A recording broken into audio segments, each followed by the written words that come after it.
नमस्कार दोस्तों, हमारे YouTube channel the knowledge of animal husbandry and public health पर आपका बहुत बहुत स्वागत है। वैसे दोस्तों 5 बजे अपना ऑनलाइन आने का टाइम था, लेकिन ऑनलाइन आने में कुछ टेक्निकल मिस्टेक आ रही हैं।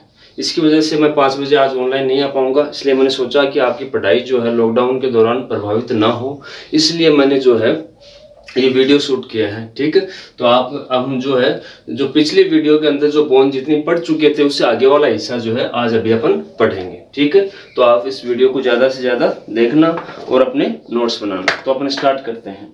ठीक है, तो अपन ने पहली विधि जो है ओसिफिकेशन की पढ़ चुके थे, जिसका नाम था इंट्रा कार्टिलेजिनियस विधि, और दूसरी जो विधि है वो है इंट्रा मेम्ब्रेनियस ओसिफिकेशन। तो इसको अपन सविस्तार आज समझते हैं। तो मैंने आपको कल ही बता दिया था कि शरीर की अधिकांश अस्थियों का जो अस्थि भवन है या ओसिफिकेशन है वो जो है इंट्रा कार्टिलेजिनियस जो प्रक्रिया उसके द्वारा होता है। लेकिन स्कल की कौन कौन सी अस्थि, क्रेनियल बोन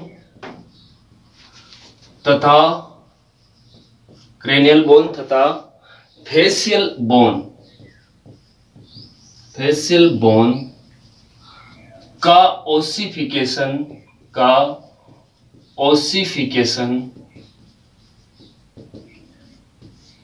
इस विधि से होता है। तो ये आपसे क्वेश्चन पूछा जा सकता है, बहुत इंपॉर्टेंट क्वेश्चन है। आपसे पूछा जा सकता है कि जो क्रेनियल बोन है और जो फेशियल बोन है इनका ओसिफिकेशन जो है वो कौन सी विधि में होगा। ऑप्शन में आपको दोनों ही मिलेंगे, इंट्रा कार्टिलेजिनियस भी मिलेगी, इंट्रा मेम्ब्रेनियस भी मिलेगी, बोथ मिलेगा या फिर नन ऑफ दिस जो मिलेगा। तो आपको आंसर यही करना है कि क्रेनियल बोन हो चाहे फेशियल बोन हो, इसका ओसिफिकेशन जो है हमेशा और हमेशा इंट्रा मेम्ब्रेनियस ओसिफिकेशन होता है। तो ये आपको याद रखना है। अब आपने को थोड़ी सी ये जो प्रक्रिया है इसकी विधि को थोड़ा सा अपने को समझना है कि इस विधि में किस प्रकार से जो है अस्थि का निर्माण होता है। तो ये चीज आपको थोड़ा समझनी है। तो देखो दोस्तों, अस्थि का निर्माण भ्रूण में होता है। ये तो है नहीं कि जन्म के बाद में अस्थि का निर्माण होना, तो जो बच्चा पैदा होता है वो मांस का छिचड़ा पैदा होता है, ऐसा नहीं। तो मतलब हड्डियों का निर्माण जो है भ्रूणावस्था में शुरू हो जाता है। तो जो भ्रूणावस्था के अंदर जो कोशिकाएं पाई जाती है उनको बोलते हैं मिसेनकाइमा सेल्स। इन कोशिकाओं का जो है समूह होता है किसमें, भ्रूण में। मिसेनकाइमा कोशिकाओं का जो समूह है वो भ्रूण के अंदर आपको मिलेगा। इन मिसेनकाइमा कोशिकाओं में से कुछ कोशिकाएं जो है वो रूपांतरित हो जाएंगी, मॉडिफाइड हो जाएंगी, और मॉडिफाइड होकर जो है वो एक नई कोशिका का निर्माण करते हैं जिसका नाम है ओस्टियोब्लास्ट। तो ओस्टियोब्लास्ट कोशिका आई कहां से, इस मिसेनकाइमा कोशिका है, इसका रूपांतरण ही तो ओस्टियोब्लास्ट है। तो मैं यहां पर लिख सकता हूं रूपांतरण या मॉडिफिकेशन।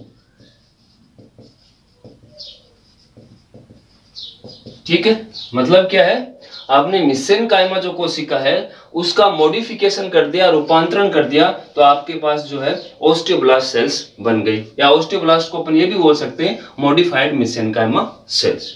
ठीक है, आगे अपने को देखना है क्या क्या होता है। आगे जो ये ओस्टियोब्लास्ट सेल्स जो है सबसे पहले कोलाजन तंतुओं का एक जाल बनाएगी। ऐसे मतलब एक इस तरह से जाल बना देती है। कोलाजन जो प्रोटीन है इसका एक जाल बनाती है, और जाल के बीच बीच में आपको जो है ये ओस्टियोब्लास्ट सेल्स जो है स्थित मिलेंगी। तो अगली जो स्टेप के अंदर क्या हुआ, ओस्टियोब्लास्ट सेल्स ने क्या किया, सबसे पहले कोलाजन तंतुओं का जाल बनाती हैं। कोलाजन तंतुओं का जाल बनाती हैं तथा इसी जाल में ओस्टियोब्लास्ट सेल्स स्थित होती हैं, और इसी जाल में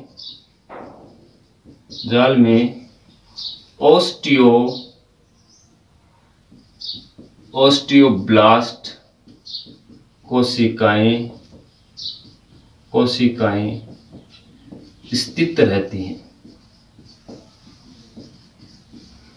ओस्टियोब्लास्ट सेल्स जो है इस जाल के अंदर स्थित पाई जा रही है। जैसे मैंने आपको ये बता दी, ये ऑस्टियोब्लास्ट सेल्स जो हैं इन जाल के अंदर आ गई। अब आप देखो आगे जो अस्थि निर्माण की प्रक्रिया है इस जाल से शुरू होगा। इस जाल की जो अंदर ऑस्टियोब्लास्ट कोशिकाएं हैं वही जो है अस्थि का निर्माण करेंगी। तो अपने को यहाँ पर सबसे पहले क्या करना पड़ेगा, ब्लड सर्कुलेशन देना पड़ेगा। तो यहाँ पर जो है रक्त केशिकाओं का जो जाल भी है इनके चारों तरफ फैल जाएगा ताकि इनको ब्लड सप्लाई मिलती रहे और ये वृद्धि करती रहे। तो अगला काम जो है यहाँ पर क्या हो गया, इस जाल में ब्लड कैपिलरीज रक्त केशिकाएं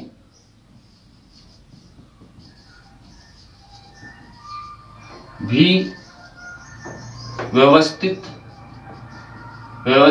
हो जाती हैं। ब्लड कैपिलरीज हैं वो भी व्यवस्थित हो जाएंगी। तो इसको लगातार जो है ब्लड की सप्लाई मिलती रहेगी, पोषण मिलता रहेगा, कोशिकाएं लगातार जो है वृद्धि करती रहेंगी। तो सबसे पहले मेसेनकाइमा सेल्स भ्रूण में थी, वो मॉडिफाइड हुई। मॉडिफाइड होने के बाद में उसने ऑस्टियोब्लास्ट सेल्स बनाया। फिर ऑस्टियोब्लास्ट सेल्स ने कोलाजन तंतुओं का जाल बना लिया, जाल के अंदर खुद स्थित हो गई। फिर इसके अंदर ब्लड सर्कुलेशन बढ़ाने के लिए, खून की सप्लाई बढ़ाने के लिए जो है ब्लड कैपिलरीज का जो है वो जाल बन गया। यहां तक का काम आपको समझ में आ गया होगा। अब आगे कैसे क्या होता है देखो, आगे देखो क्या होता है। इसके अंदर जो ऑस्टियोब्लास्ट सेल्स है, जैसे मैंने एक ऑस्टियोब्लास्ट सेल्स निकाली बाहर से, ये इसका न्यूक्लियस है, ये ऑस्टियोब्लास्ट सेल्स है, ऑस्टियोब्लास्ट, ठीक है, ये ऑस्टियोब्लास्ट सेल्स है। अब ऑस्टियोब्लास्ट सेल्स क्या करेंगी, ठीक है, अब ये जो कोशिका है जो है वो कार्बनिक पदार्थ जो है वो कोशिका से बाहर स्त्रावित करेंगी। जैसे मान लो कि यहां पर इसने कार्बनिक पदार्थ जो है बाहर की तरफ स्त्रावित कर दिया। बाहर कहां, ये जो जाल बन गया अब वो मैट्रिक्स हो गया, आगे जाके अस्थि का मैट्रिक्स बन जाएगा। तो इसने सबसे पहले ऑस्टियोब्लास्ट सेल्स ने कार्बनिक पदार्थों का बाहर की ओर स्त्रवण किया। तो सबसे पहले किसका निर्माण हुआ, कार्बनिक पदार्थों का निर्माण होता है। अब कौन कौन से कार्बनिक पदार्थ हैं वो आपको बहुत अच्छी तरह से पता है, क्योंकि अपन ने कंपोजिशन ऑफ बॉन्ड में पढ़ लिया। कौन कौन सा, म्यूकोप्रोटीन दिख रहा है क्या, म्यूकोप्रोटीन, म्यूकोपॉलीसेकेराइड और ग्लाइकोप्रोटीन।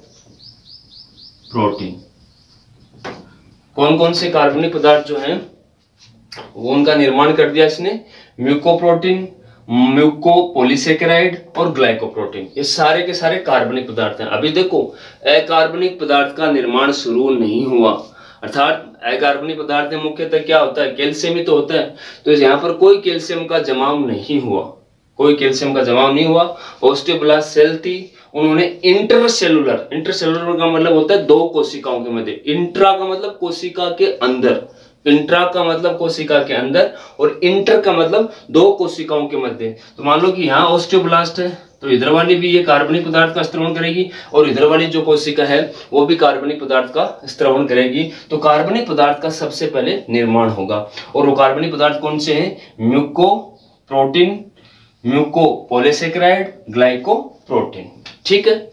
अब ये जो इतना जो मैट्रिक्स बन गया, इस मैट्रिक्स के अंदर आपको सिर्फ और सिर्फ क्या मिल रहा है, कार्बनिक पदार्थ। अभी अकार्बनिक पदार्थ का निर्माण नहीं हुआ। तो एक टर्म आती है ओस्टियोइड। ओस्टियोइड क्या होता है, ऐसी मैट्रिक्स, ये जो मैट्रिक्स अभी बनी हुई है ऐसी मैट्रिक्स, अस्थि की ऐसी मैट्रिक्स जिसमें सिर्फ कार्बनिक पदार्थ पाया जाता है उसे हम क्या बोलते हैं, ओस्टियोइड। ये याद रखना, टर्मिनोलॉजी बहुत ही इंपॉर्टेंट है। अस्थि की ऐसी मैट्रिक्स जिसमें सिर्फ और सिर्फ कार्बनिक पदार्थ उपस्थित हों, उस मैट्रिक्स को अपन बोलते हैं ओस्टियोइड बोलते हैं। तो यहां तक कि अपन ने चीज बना ली जिसके अंदर अपन ने कार्बनिक पदार्थ जो है वो अपन ने बना लिए। अब आगे क्या क्या होता है वो अपन देखते हैं।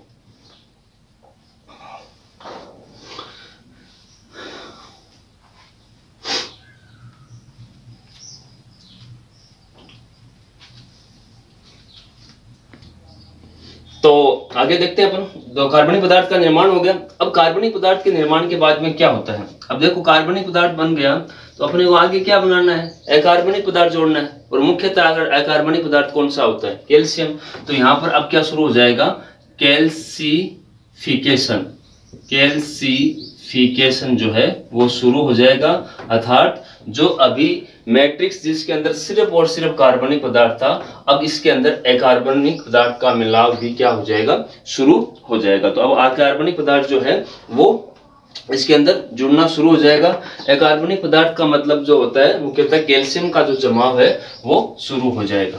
ये आपने लिख लिया होगा, थोड़ा मिटा देता हूँ ताकि मेरे लिए आसानी रहे जगह में। तो अब कैल्सिफिकेशन शुरू हो जाएगा, इसके अंदर क्या है, कैल्शियम का जमाव शुरू हो जाएगा। कैल्सिफिकेशन का मतलब होता है कैल्शियम का जमाव, ठीक है। इसका मतलब क्या होता है, कैल्शियम का जमाव शुरू हो जाएगा।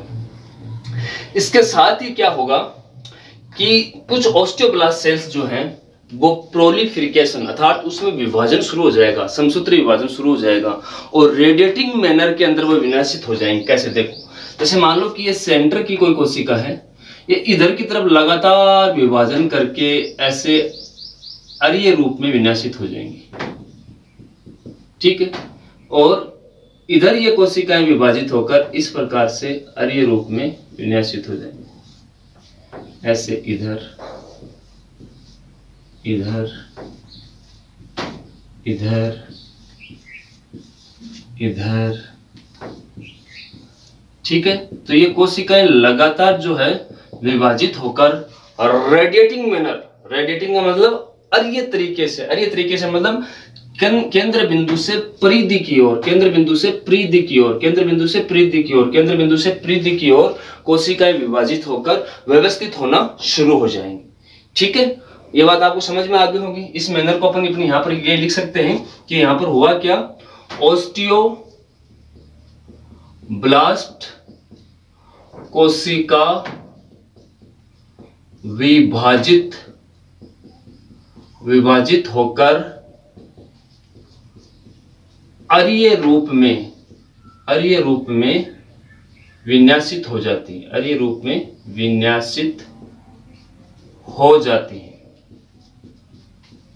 अरीय रूप कैसा रूप होता है, जिसमें केंद्र से कोशिकाएं विभाजित होकर एक सीधी लाइन जो है वो परिधि की ओर बनाए, तो उस मैनर को अपन बोलते हैं रेडिएटिंग मैनर या अरीय रूप। ये जो अरीय रूप के रूप में विनाशित हो जाए।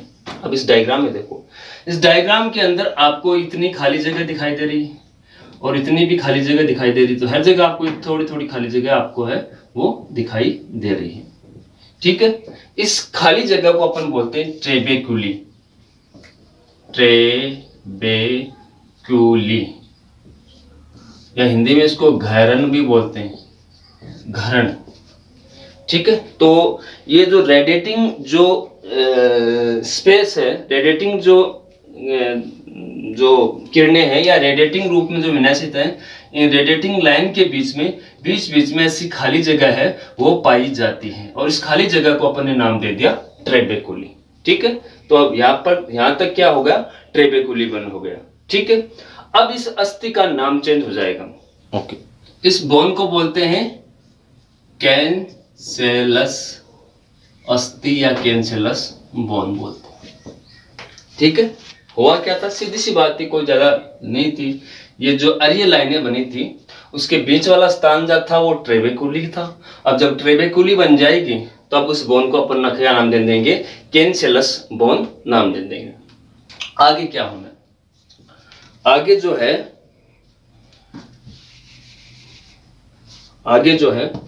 अब ये जो खाली जगह है, इस पूरी खाली जगह के अंदर कैल्शियम जो है वो भर जाएगा। तो मैं डायग्राम यहां बना देता हूं ताकि आपको समझ में आसानी रहे। ये खाली जगह जो है, जैसे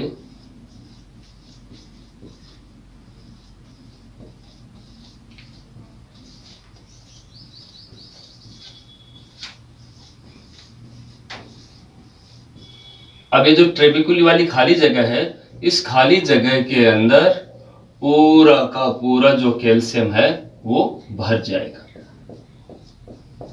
यहां पर जो है वो क्या हो जाएगा, कैल्सिफिकेशन हो जाएगा, कैल्सिफिकेशन हो जाएगा। अब देख लो, आपको हड्डी की कंप्लीट मैट्रिक्स बन गई।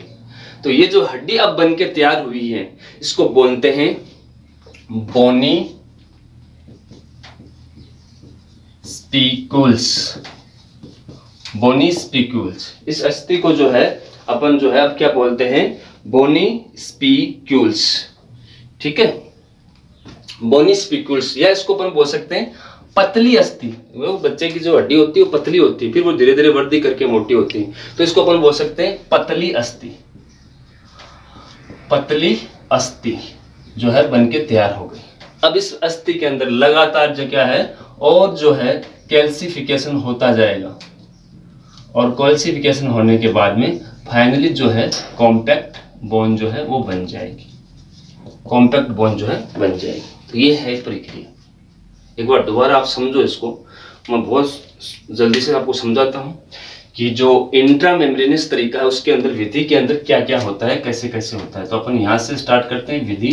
तो इसके अंदर क्या होता है, सबसे पहले भ्रूण के अंदर जो है, भ्रूण जो होता है उसके अंदर कोशिकाओं का जो समूह पाया जाता है उसको मेसेनकाइमा कोशिका बोलते हैं। इन मेसेनकाइमा कोशिकाओं में से कुछ कोशिकाएं हैं वो रूपांतरित हो जाती हैं, मॉडिफाइड हो जाती हैं, जिनको बोलते हैं ऑस्टियोब्लास्ट कोशिका। ठीक है, अब ये ऑस्टियोब्लास्ट कोशिका है, इसको अपन बोल सकते हैं रूपांतरित मेसेनकाइमा कोशिका। ठीक है, अब ऑस्टियोब्लास्ट कोशिकाएं जो है कोलाजन तंतुओं का जाल बना लेंगी और जाल के अंदर खुद पाई जाएंगी। तो देखो मैंने लिखा है कोलाजन तंतुओं का जाल बनाती हैं और इसी जाल में ऑस्टियोब्लास्ट कोशिकाएं स्थित हैं। ये देखो ऑस्टियोब्लास्ट कोशिकाएं स्थित हैं।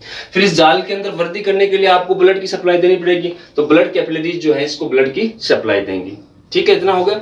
अब जब ब्लड की इसको अंदर सप्लाई होगी, सप्लाई दी जाएगी, तो इसके अंदर जो ऑस्टियोब्लास्ट कोशिकाएं हैं वो इंटरसेलुलर स्पेस, इंटरसेलुलर स्पेस का मतलब दो कोशिकाओं के बीच का स्थान, इसके अंदर कार्बनिक पदार्थों का निर्माण कर देती हैं। और वो कार्बनिक पदार्थ कौन से हैं, म्यूकोप्रोटीन, म्यूकोपॉलीसेकेराइड और ग्लाइकोप्रोटीन। तो एक टर्मिनोलॉजी यहां से आती है ओस्टेओइड। ओस्टेओइड का मतलब ऐसा होता है ऐसी मैट्रिक्स जिसमें सिर्फ कार्बनिक पदार्थ हो, अभी कैल्शियम जमा नहीं हुआ, इसमें सिर्फ कार्बनिक पदार्थ है, तो ऐसी मैट्रिक्स को अपन बोलते हैं ओस्टेओइड। ठीक है, उसके बाद में इसके अंदर कैल्सिफिकेशन शुरू हो जाएगा, अर्थात कैल्शियम का जो जमाव है वो शुरू हो जाएगा। और कैल्शियम का जब जमाव शुरू हो जाएगा तो ये ओस्टियोब्लास्ट सेल्स जो है उनमें माइटोसिस, समसूत्री विभाजन शुरू हो जाएगा और इस प्रकार से वो अरीय रूप के अंदर विन्यासित हो जाएंगे।